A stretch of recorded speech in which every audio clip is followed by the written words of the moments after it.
I have in the studio today 2 residents from the DAR, and it is, let me make sure I say it right, Meri Susan Sims. Yes. And then we have Ruth Tomasko. Did I say it right?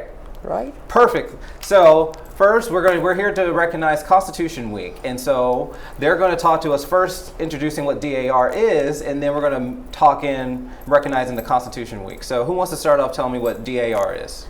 Well, DAR is Daughters of the American Revolution. Mm-hmm. It was founded in 1890 and made by charter, made as an organization, was chartered by Congress in 1896. It currently has about 350,000 members in 3,000 chapters in every state in the United States, plus the District of Columbia, and in 13 foreign countries. And I can definitely say that both Ruth and myself are 2 in a million, because just this past month, DAR went over 1 million members since it was instituted in the 1890s. Wow, congratulations, that's awesome. Okay.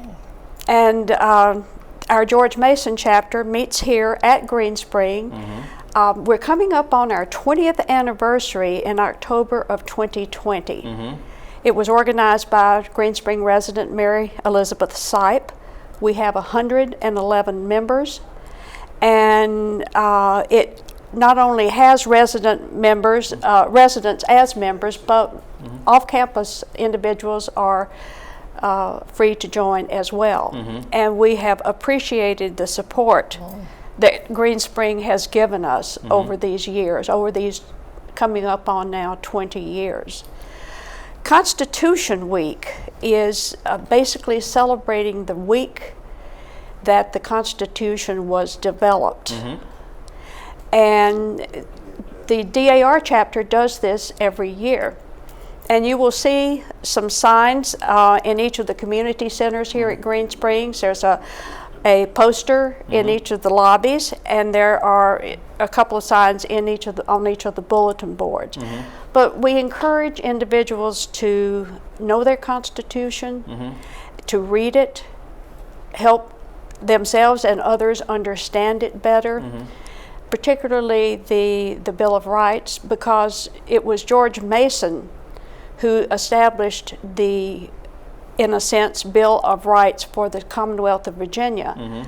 And then he went on to be the father of the Bill of Rights within the Constitution himself. He was the champion of making sure that the Constitution did include a Bill of Rights. Now, let's just say I don't remember all my history. Can you kind of describe what's the difference between the Constitution and the Bill of Rights? Or are they one and the same? No, they are. It's like an addendum, from my understanding, to the Constitution, and it establishes the rights of individuals across the country. Okay. Very necessary. Very necessary. Very necessary. Why do you say it's necessary? Well, because of the things that perhaps weren't considered when the Constitution was written, and it took care of inequities. Like a women's right to vote. Yes. Okay. Very important part. Very important part. I mean, that's our other half of the population. So we need your votes. So with it being National Constitution Week, do you have any upcoming events or anything that you're trying to hold within the DAR group, for the campus, or? Well, our DAR chapter focuses on patriotic and educational activities, not only for our group, but we work with other chapters to carry out things. Like, for example, in October, we're going to be working with another DAR chapter to pack lunches for Feed the Hunger. And Feed the Hungry. And we've got 10,000 meals that we're going to work on packing and everything at John Calvin Presbyterian Church up in Arlington. So then again in October, we're doing a wreath laying ceremony with the Sons of the American Revolution, a brother organization for males who have a heritage with the Revolutionary War patriots. So we do many things like this. We also support our military with stamps for the wounded. And we're hoping to make sure that Green Spring residents get included in that by collecting not just postage stamps, but any stamp indicia that might be on an envelope, where it be nonprofit, or the stamps on a return envelope that says place stamp here. People can cut those out, and we send them in to help support wounded veterans. What this does is it helps those recovering from wounds to fine-tune their fine motor skills, cutting those areas out. And so it will help with that. Another thing that we're getting involved in is saving coupons, manufacturers' coupons. Like for anything that might be hair products, food products. They might be expired here, but overseas, in the overseas commissaries, they're not. They are good for 6 months past the expiration date. And so what we do is collect the coupons, send them to the commissaries over there, and allow our military members who are overseas to benefit from this particular program. Now, can any Green Spring resident get involved? You probably mentioned it, but I just want to reiterate. Can any Green Spring resident, because there's a lot of residents here like to volunteer and help out. So yes, any Green Spring resident can become involved, and we will be putting a note in the Villager newspaper and also other places about how they can participate in this. It's been, we're a bit more of a challenging with the repositioning going on, and so we are coming up with a way that non-members of DAR can help with this. But we'll make it happen. All right, I believe you will.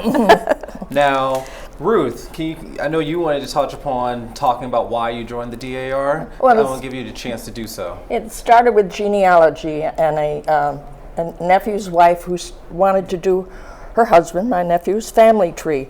And I found out, whoa, it looks like I just might have something interesting here to track on. So that got me interested. And then I found out that it was a very interesting patriot killed at the Battle of Oriskany in New York State. I come from upstate New York. This is my patriot. And I got excited because I'm the 9th of 10 children, and at 4.5 months I left my family, was brought up by other people, never went back home. I'm finding my roots. And Professor Henry Louis Gates didn't do anything but contribute to my wild desire to find my roots. Knew nothing about my father's side. And it was just so interesting for me. And so the genealogy, and then I liked that there was an umbrella under which I could do the things that I've already been doing. It was a love of children. We sponsor 2 schools. One is a school/orphanage, and having been given away, that touched my heart. And then I thought, now what is it? The veterans. I'm an Army widow. That touched my heart. I had a sister in SPARS, World War II, Women's Coast Guard, and she married, first marriage, a Blackfoot Native American from Montana. I have a nephew, Joseph Turner Jr. He didn't want any part of the baby, so that broke up. And that's my love of DAR, so they let me do a little spiel, and they have to almost pull me off because I'm so enthused about what we did wrong there.